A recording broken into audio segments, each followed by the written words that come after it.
Halo semuanya, hari ini saya akan menjelaskan cara mengerjakan laporan keuangan dari jurnal umum hingga laporan posisi keuangan. Tapi yang beda, hari ini saya akan menjelaskan tentang perusahaan dagang. Jadi ada perbedaan sedikit dibandingkan perusahaan jasa sebelumnya. Eh, saya akan jelaskan seiring berjalannya pengerjaan ini. Oke, jadi yang pertama kita bakal ke jurnal umum terlebih dahulu. Sama aja kayak sebelumnya, ada invoice, ada COA. Jadi pertama kita bakal tulis tanggalnya terlebih dahulu. Oke, maaf, kita lihat invoice-nya dulu. Ini di sini kita ngelihat bahwa pemilik usaha sebagai penambahan modal usaha senilai 25 juta pada tanggal 1 Januari. Jadi kita tulis 1 Januari.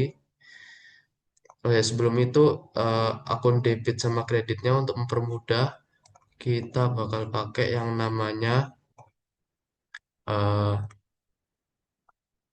data validation. Ini sama kayak video sebelumnya. Jadi ini list, terus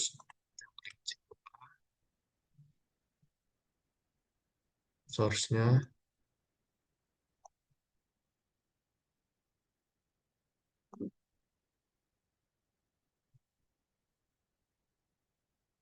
enter, terus kita oke. Nah, di sini kita bisa langsung milih untuk mempermudah sama kayak video sebelumnya ya. Oke, langsung aja. Terus untuk di bagian akom ini kita pakai sama dengan if. Kalau C6 sama dengan 0, titik koma, kita tulis D6. Tapi kalau false kita tulis C6. Nah, seperti itu simple. Oke, baik. Nah, tadi pertama itu adalah kas, selanjutnya sini adalah modal Se- senilai 25 juta.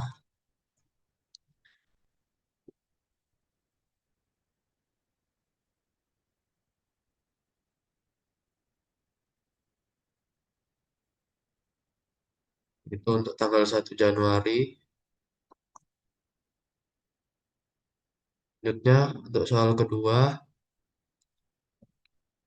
oke berarti ini di surat invoice ini ditujukan untuk kita, yaitu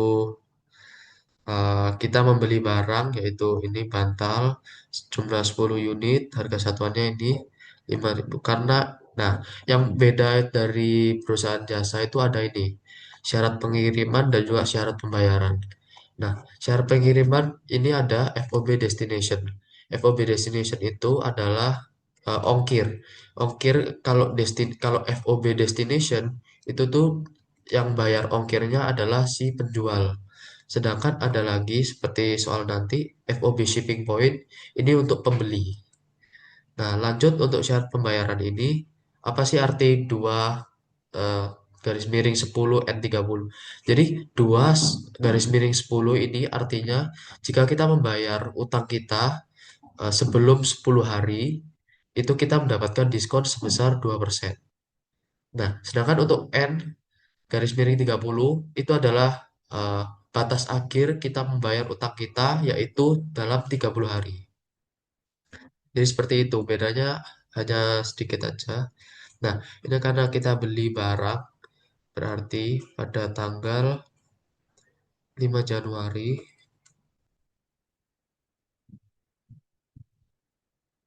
persediaan kita akan nambah dan utang kita bertambah di kredit senilai 5 juta rupiah.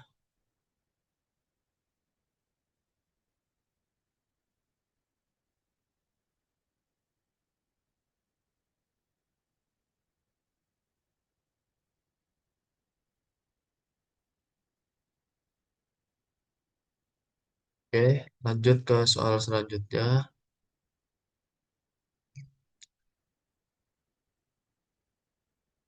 Ini adalah oh, jadi di sini dari invoice ini kita bisa lihat kalau kita itu beli barang lagi, tapi bedanya ini adalah FOB shipping point. Jadi kita ada tambahan yang namanya ongkir.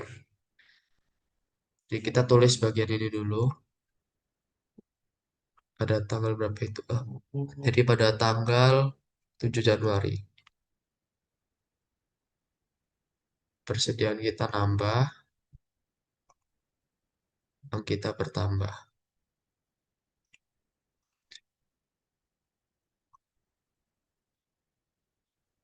Untuk ini 100.000 ini adalah beban, yaitu beban ongkir.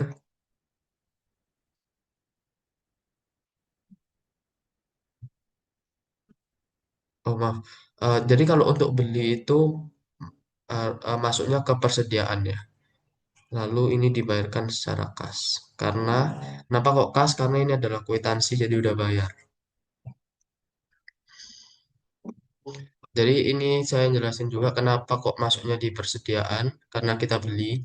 Jadi karena kita beli barangnya, jadi masuk persediaan ini kenapa? Karena nilainya dari yang kita beli itu nggak cuma 2.500.000 ini doang, tapi ongkir itu juga termasuk dari nilai barangnya. Jadi nanti berpengaruh pada yang namanya HPP seperti itu. Jadi tadi itu 2.500.000.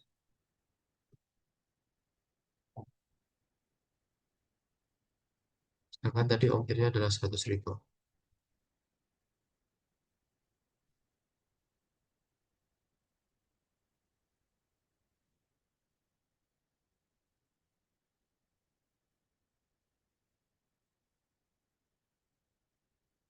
Oke, lanjut soal berikutnya adalah nota retur pembelian. Jadi ini tuh kita beli, tapi ada alasan retur, barang rusak atau tidak sesuai spesifikasi. Nah, ini gimana bikinnya? Jadi pada tanggal 9 itu, 9, utang kita itu bakal didebit dan persediaan kita dikredit. Kenapa kok gini? Karena eh, kita akan mengembalikan persediaan yang udah kita beli. Jadinya persediaan kita akan berkurang dan utang kita otomatis berkurang karena kita mengembalikan eh, si si persediaan tersebut senilai 1 juta.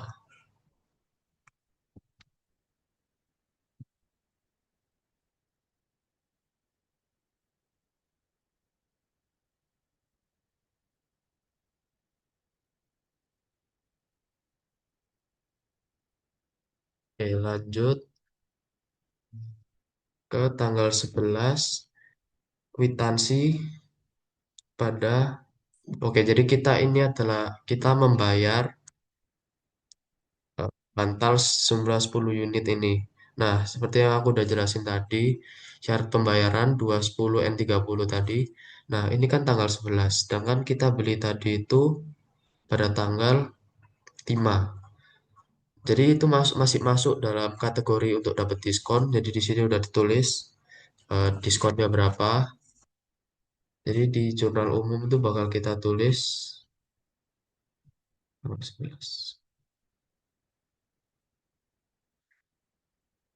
Jadi di itu tuh kita bakal tulis utangnya jelas berkurang,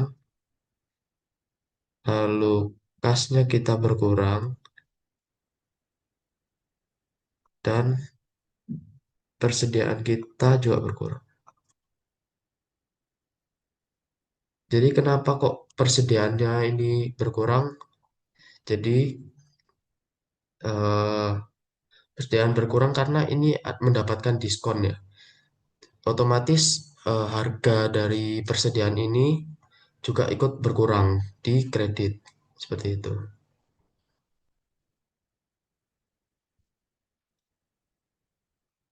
Soalnya ini kan kita beli, jadinya harganya jadi lebih murah gitulah persediaannya. Makanya berkurang di sini. Untuk nominal jumlah unitnya masih tetap sama, cuma hanya nilainya aja yang berubah. Itu kenapa ditaruh di kredit. Senilai 5 juta.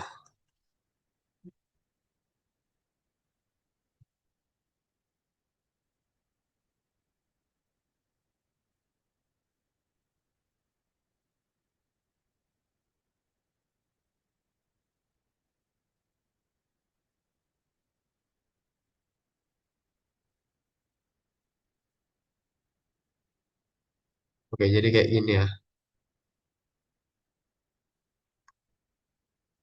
Lalu kita ke soal selanjutnya, tanggal 15.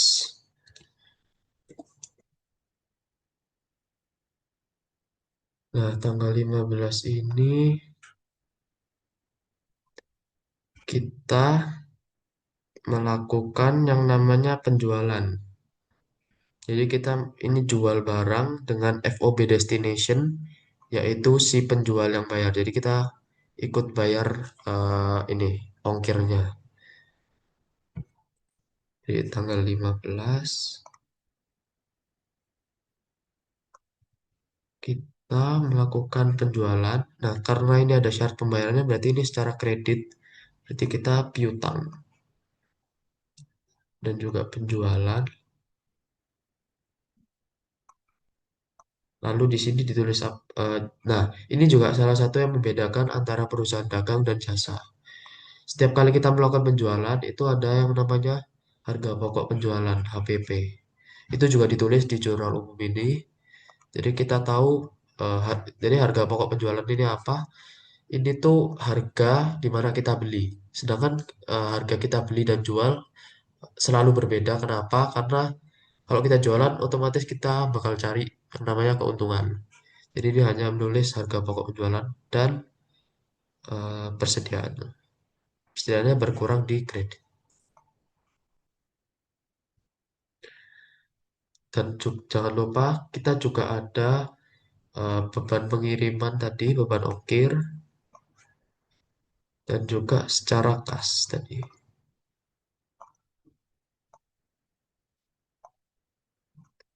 Piutang sebesar 1,5.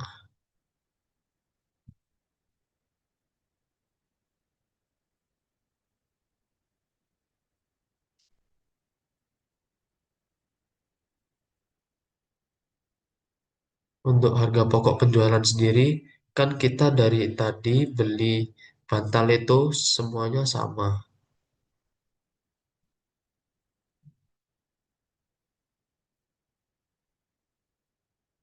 Eh, maaf, ini maaf, sepertinya aku ada salah soal. Ini harusnya 1 juta ya. Ini saya salah tulis pada kwitansinya ini.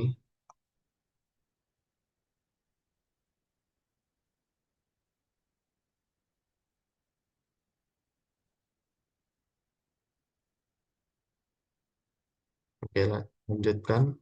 Jadi ini tuh kepada ini, jadi karena kita menjual barang tersebut, barang-barang itu sebesar sebanyak 3 unit.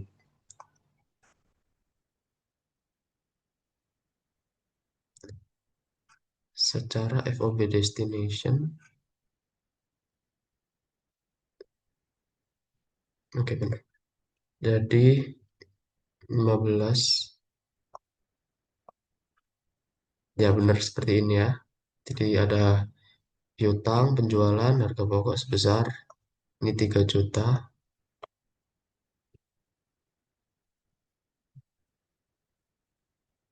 ini juga 3 juta.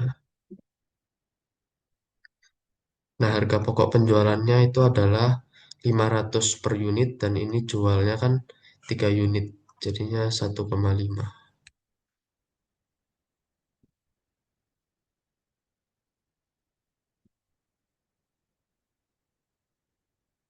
Kemudian tadi beban pengirimannya adalah 200.000.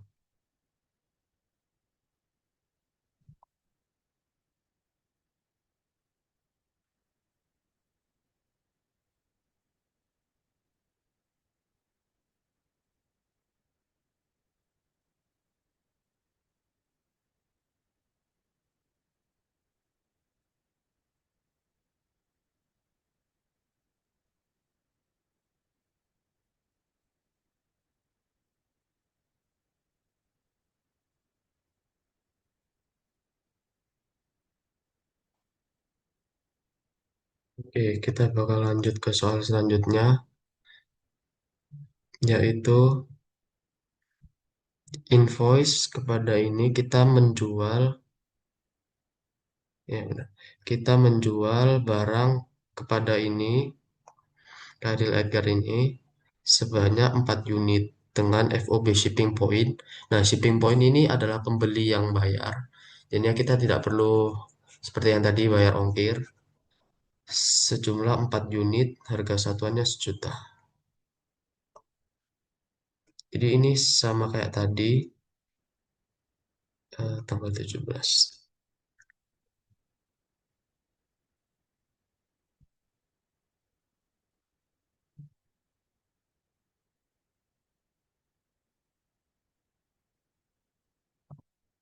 Ini sama kayak tadi yaitu piutang, lalu penjualan, lalu harga pokok penjualan dan persediaan.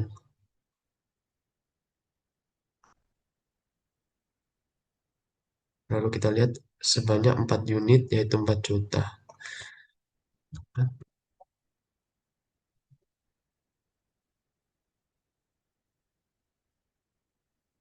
Lalu harga pokok penjualannya adalah 500.000 dikali 4 yaitu 2 juta.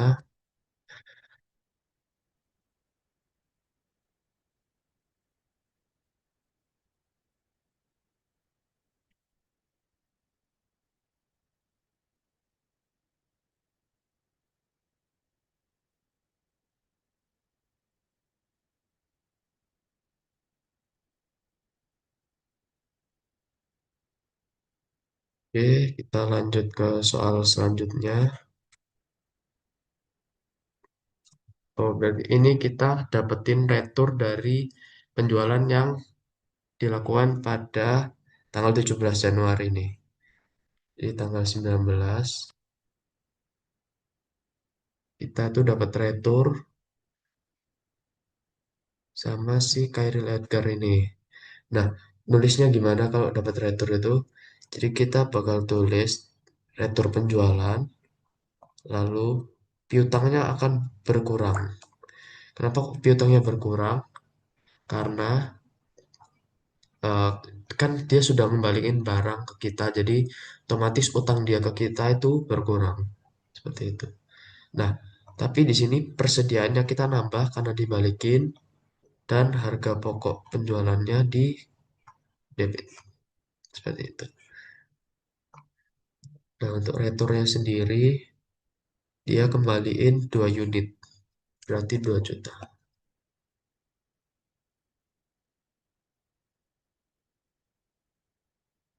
Cuman persediaannya nambah 1 juta.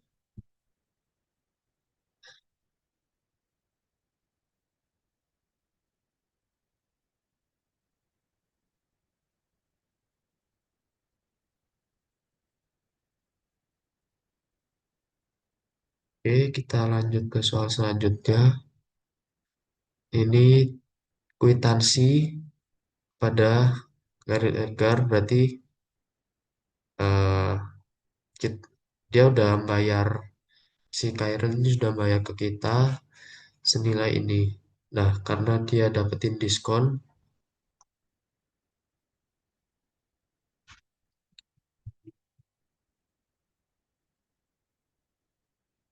jadi karena dia dapetin diskon itu berarti kas di debit kita akan dapat uang. Lalu di sini kita tambahkan yang namanya diskon penjualan. Lalu ini adalah piutangnya berkurang. Seperti itu. Senilai 2 juta, berarti piutangnya adalah 2 juta.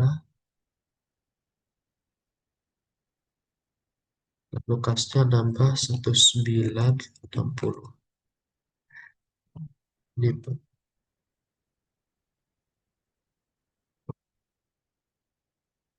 lanjut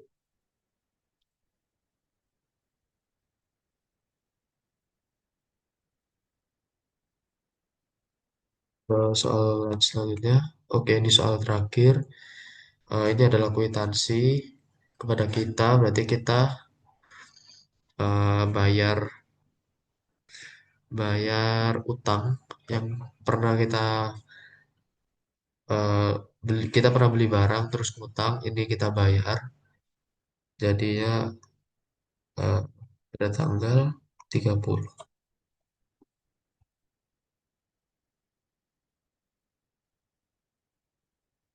Jadi itu cuma utang doang, utang dan kas.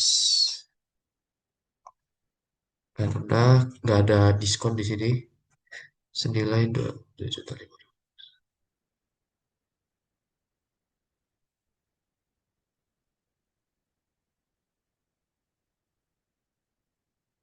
Oke, jadi ini adalah jurnal umumnya. Ini aku bakal drag akunnya ini ke bawah.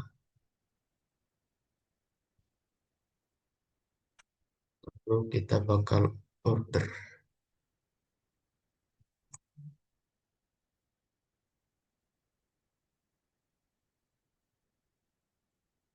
Oke, jadi ini adalah jurnal umum dari perusahaan dagang ini.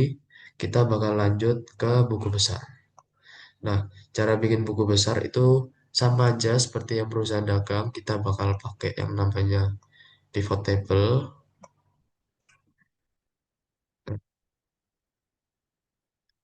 Kita bakal ambil dari jurnal umum ini.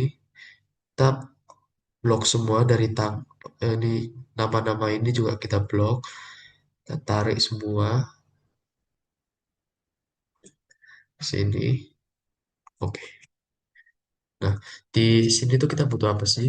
Kita butuh tanggal, lalu kita pakai akun, kita butuh debit dan kreditnya. Nah, untuk buku besar sendiri, akun itu kita pindahkan ke filter, lalu kita pilih apa yang kita butuhin. Seperti ini. Lalu biar rapi, kita tulis. Jadi kita tabular, lalu subtotal menurut show.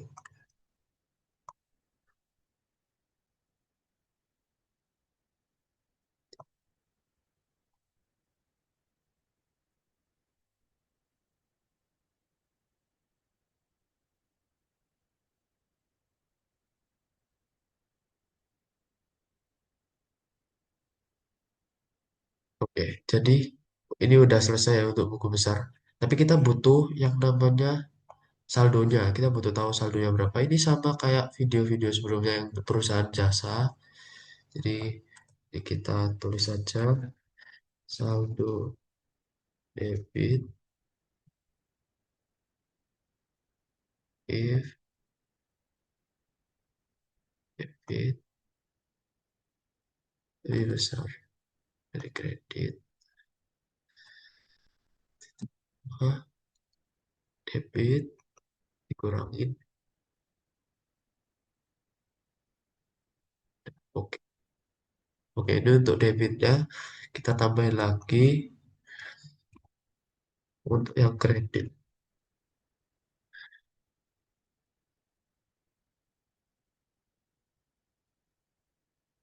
Yang membedakan hanya eh, di sini debit kreditnya ini cuma ditukar.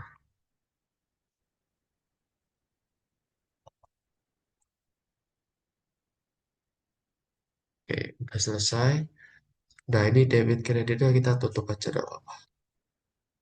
Oke, jadi ini kita udah dapat kasnya berapa.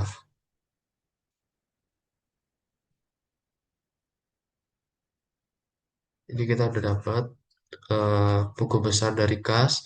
Yang lain gimana? Kita tinggal copy paste aja.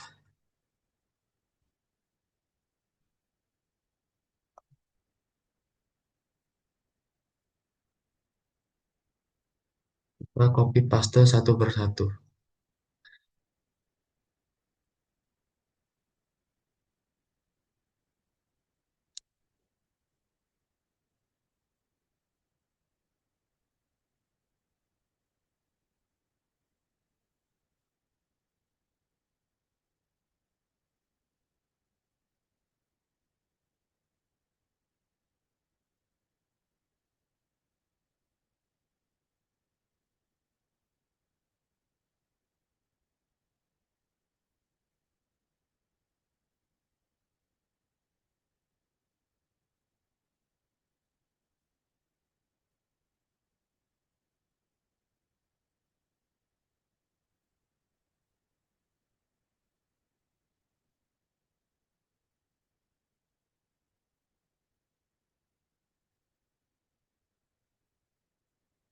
Oke, jadi ini udah selesai semua ya dari si buku besarnya. Ini untuk ini saya coba ngecek apakah balance atau enggak doang.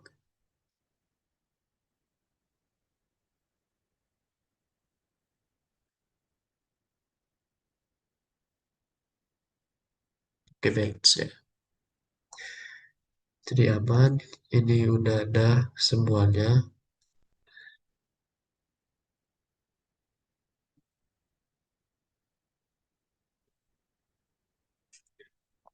eh Sebentar ini nampaknya ada kesalahan sedikit ini karena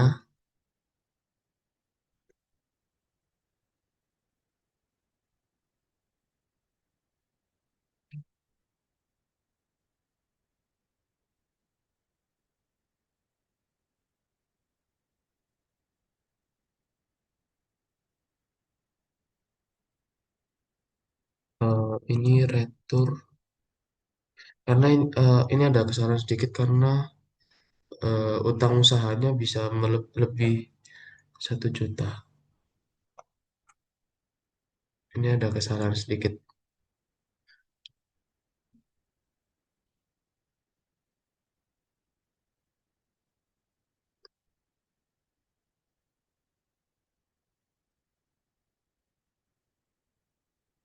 Oh, ini udah di retur 2 tapi masih bayarnya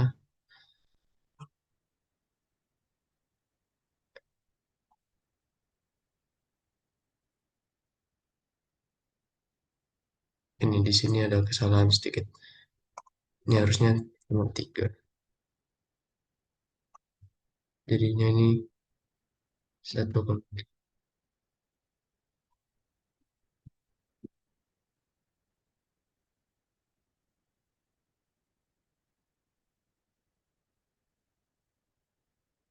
Jadi di sini 1,5. Ini 1. Kita refresh di area sini. Oke, udah balance ya, udah bener. Lanjut kita bakal ke neraca saldo. Jadi cara neraca saldo itu sama aja kayak yang sebelum-sebelumnya. Kita copy, kita pastekan di sini. Tapi akunnya kita pindahin ke sini.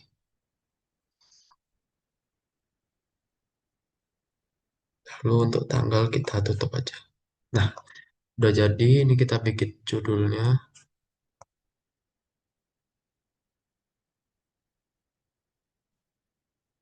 sama kayak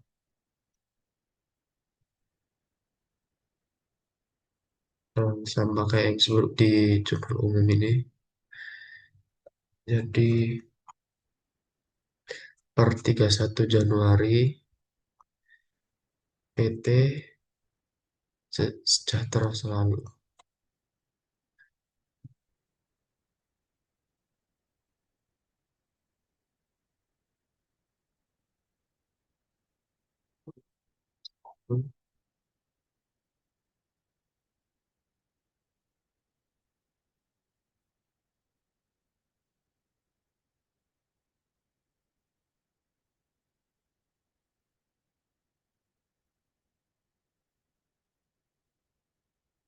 Ya, untuk mengetahui balance apa enggak, kita bakal pakai sum lagi.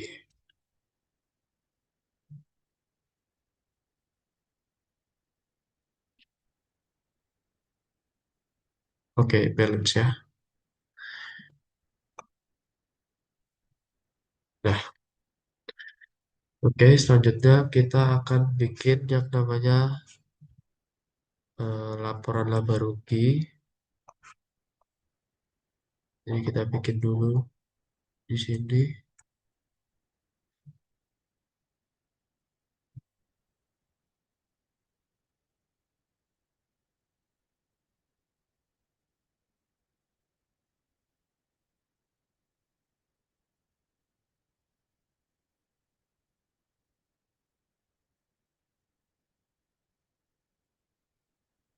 Per, oh, untuk yang kalau Laporan laba rugi itu untuk yang berarti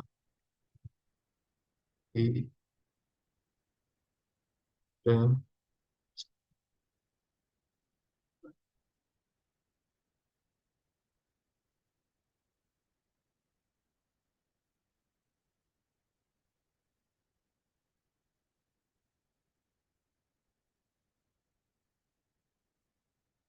jadi ini kita bakal tulisin pendapatan penjualan.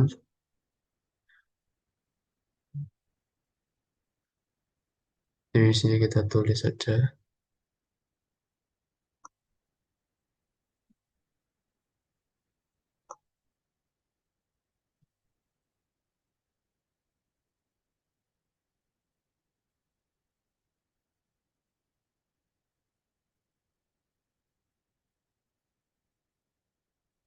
Jadi ini ada kita penjualan yaitu kita pakai aja sama dengan ini. Lalu ada juga retur, ada juga diskon. Lalu ada dapat. Oke, saat ini kita cari dulu penjualannya. Kita pakai VLOOKUP aja. VLOOKUP. Nah, lookup value-nya adalah ini. Lalu titik koma, titik koma. Table array-nya dari mana sih? Dari sini.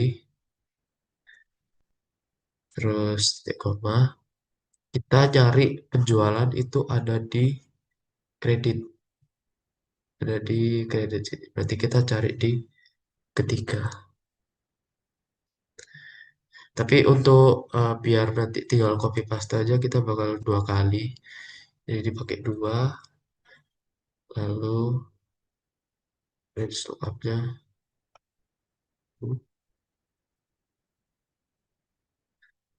Terus kita tutup kurung, tambahkan take lookup lagi,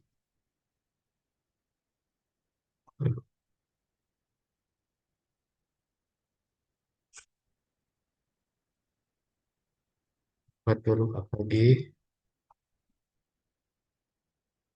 value ini titik koma. Ini sama persis kayak yang tadi, cuma bedanya 3 koma.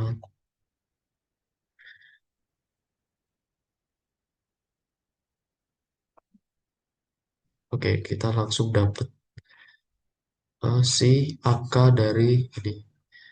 Di sini kita bakal nge-string dulu pakai shortcut yaitu fn.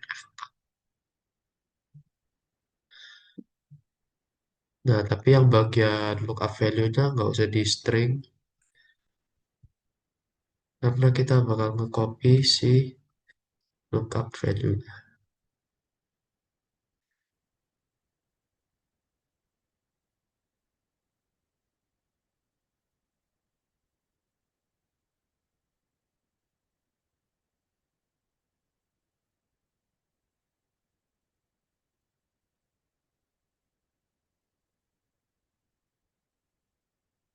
Oke, di sini kita udah dapetin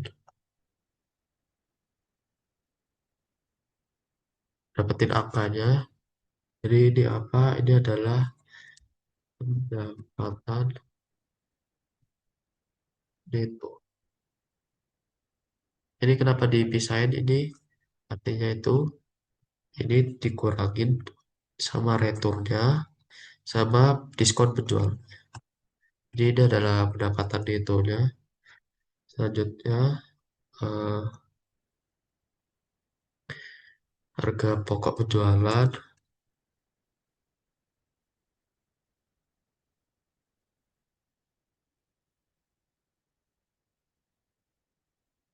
kita pakai sama dengan jadi ini harga pokok penjualannya senilai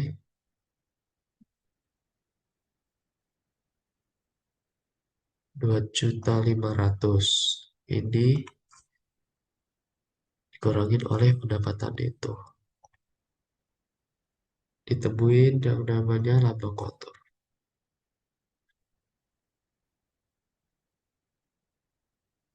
Lalu untuk beban operasional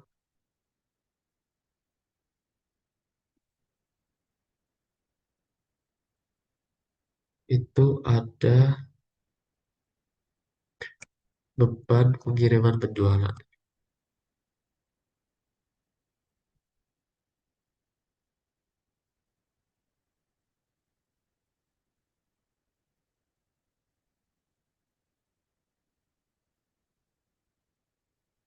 Oke, kita pindahin di sini. Oke. Jadi ada beban ini.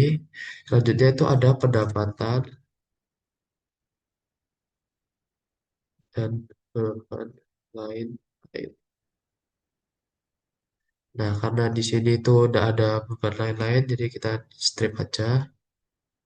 Lalu langsung ke laba bersih. Laba bersihnya didapetin dari ini dikurangin dengan beban operasional. Oke, jadi ini adalah eh, laba bersihnya. Kita rapin sedikit. Oke. Lanjut kita bakal bikin laporan laba ditahan. Di sampingnya aja. Kita bikin judulnya dulu.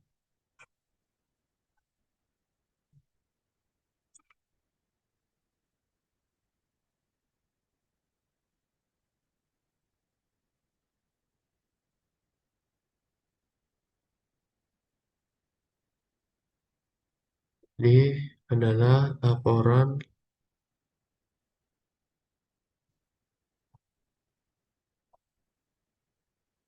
Oke, jadi laporan laba ditahan itu adalah saldo laba ditahan awal ditambahkan eh, laba bersih lalu dikurangi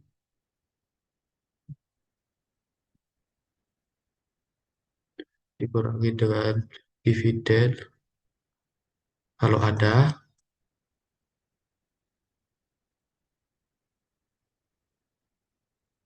Lalu ini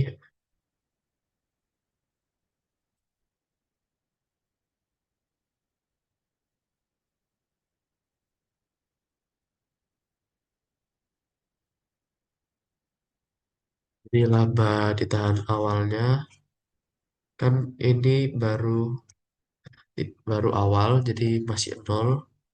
Jadi kita nolkan aja. Lalu ditambahkan laba bersihnya kita sama dengan ini. Dikurangi dividen karena dividen nggak ada juga kita strip. Jadi tinggal laba ditahannya adalah ini. Saldo laba ditahan akhir. Sudah selesai untuk laporan laba ditahan. Selanjutnya kita bikin laporan posisi keuangan.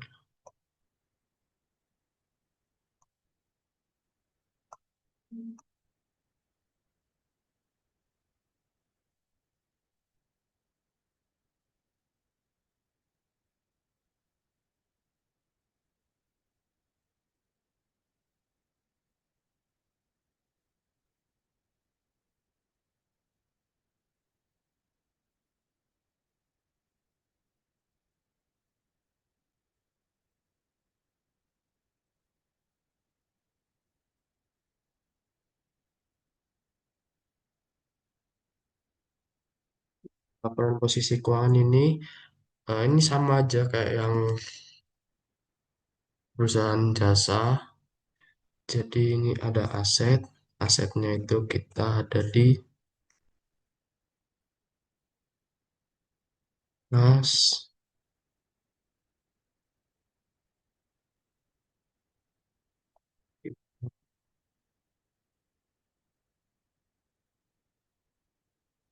Juga bersedia.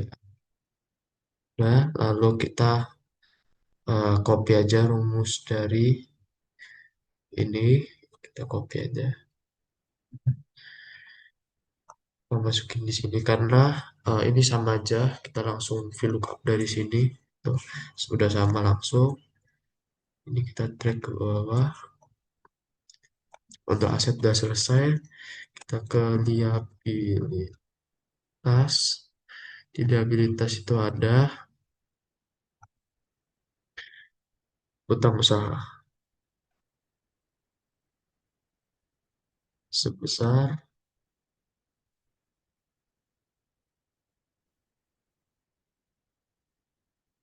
tidak ada. Oke, langsung aja berarti ekuitas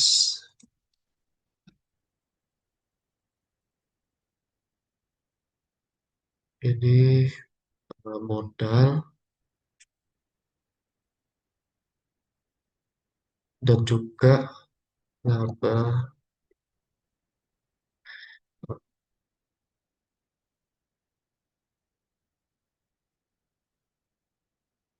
ini untuk modal, lalu untuk laba di tahun akhirnya adalah ini.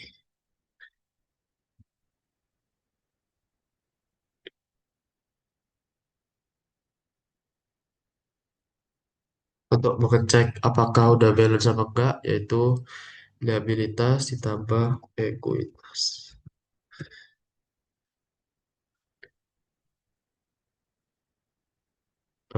Ini kita pindahin ke bawah dulu aja. Kita hitung total ekuitas.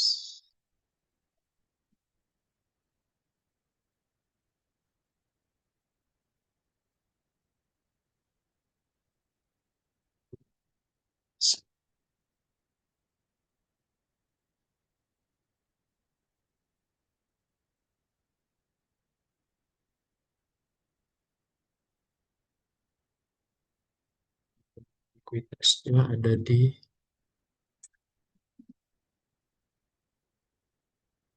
pas gini. Oke, tinggal ditambahkan aja utang usaha, ditambahkan total ekuitas. Apakah sama dengan asetnya? Berarti kalau udah sama kayak gini, berarti ini udah benar.